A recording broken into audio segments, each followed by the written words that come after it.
foundation of the DEI conversation is largely anti-black male, specifically anti-black heterosexual male. Why do I say that? The disproportionate supermajority of beneficiaries have been and continue to be white women and men, and then those with nominal identities. You know who I'm talking about. A current report by the career platform Zippia said that less than 4% of DEI positions are assigned to black folks, and those positions are primarily appointed to women. And why is that, you might ask? Let me hit you with some historical context right quick.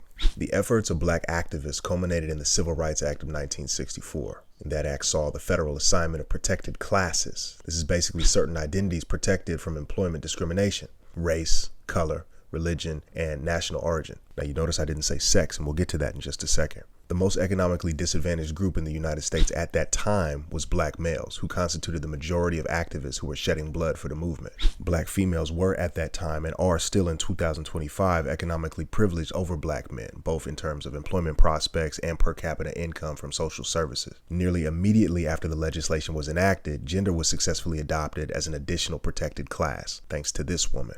This bill was drafted really to help Negroes. Now, it wasn't clear. It would have meant that Negro women would have been given rights that were not available to white women. Therefore, we added sex. It is my belief Martha Griffiths.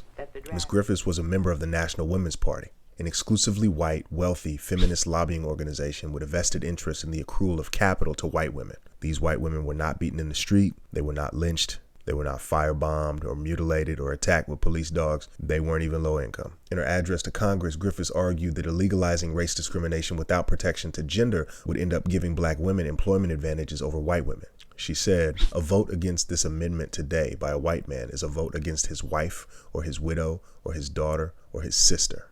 If we are trying to establish equality in jobs, I'm for it. But I'm for making white women equal also." And so the resolution was passed, and the economic basis for black empowerment through employment of men disappeared. Doubled down, hiring more of themselves for 50 years, and black women were afforded priority over us for their double minority status as both black and female. Women are the statistical majority in the United States, by the way, so that's another illusion presented by this legislation.